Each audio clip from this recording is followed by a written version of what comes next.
folks, welcome back to my channel. I'm coming on and having a little play with my jelly plate. This is the 5x7 one, and some crystal clear Shrinkies. I'm going to have a go at using shrink plastic. Don't know how it will go. I'll probably speed this up, this process. I've cut one sheet of the plastic into different size pieces. I don't know whether you'll be able to see. They're roughly similar. Some are a little bit bigger than others, just to experiment with. It says to print on the rough side. I cannot for the life of me find the rough side, or maybe it's that side. It's very hard to tell, so I'm just going to have to wing that and see what happens. So basically just going to use acrylic paint on here, different textures, and pick bits off, and I'll catch you in a bit.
corners have been rounded and a hole has been put into all of them.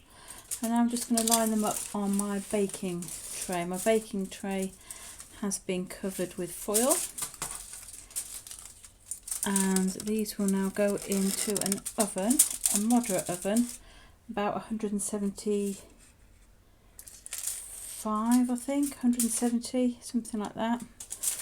I might not be able to get them all in one sitting. Let's see, they're a bit bigger than the ones I did before. I think I might take 2 out. I might take the big one out as well, 3. Spread them out a bit so they're not too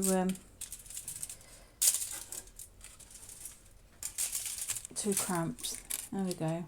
Those go in the oven for a couple of minutes until they shrink and flatten, apparently. So I'll be back in a minute. Right, that literally took seconds in the oven for both of these. But this is what they've come out like. Paint is quite rough, so I think what I'm going to do is put some varnish on them. It seems like that orange paint has gone really rough, but everything else is fab. So yeah, those are my shrink wrap plastic. I don't know what you'd call them, little tags or something. So I'm going to varnish them, like I say, and then I'll show you them at the end. Right, I did have a go at varnish them with this glossy varnish here, but it is solvent based, and on the first one I felt like it was moving the paint around. It didn't feel like it was, I felt it was, although it's given a nice coverage, I don't think it would keep the design. So I then used some triple thick. I've only done 1 coat. I probably will do another coat, but that was a lot better. So these are, you can see you can kind of have them both sides, but that's the side the paint was on. And I'm going to pop another coat on, like I say, and then I think that'll be done. They've all got holes in somewhere at each end. There's a little hole there, look. And they could be used for, you could put a jump ring on them and hang them on things, or you could just put a ribbon through it, put it on a tag or something like that. So those are the ones that I've just made with clear Shrinkies. I did make some yesterday with some white shrink wrap plastic, and I don't know, they haven't flattened very well. They're thicker, and I don't really like the feel of them, I'll be honest, but they look quite pretty. So those are the ones made with the white plastic. And I don't know, maybe if I'd done less of them at one time. I did them all on one baking tray, I think. I can't remember now. But I think I could have done better if I'd just done them a couple at a time and then flattened them again when they came out. It's different stuff to work with to the clear. That's all I can say. And these are quite rough. They've got quite a rough finish, and the backs are a bit manky where I've got paint on the back. But yeah, it was quite a fun thing. Would I do it again? Probably not. I'm not sure what I'd use them all for. I've got some bits and pieces to have a play with, but you know, whether or not I'd use them again, I don't know. I'd do it again. But an interesting experiment, and I thought I would share it. Hopefully back again soon with something a little bit different. So in the meantime, stay safe and well, and I will see you when I see you. Cheerio for now.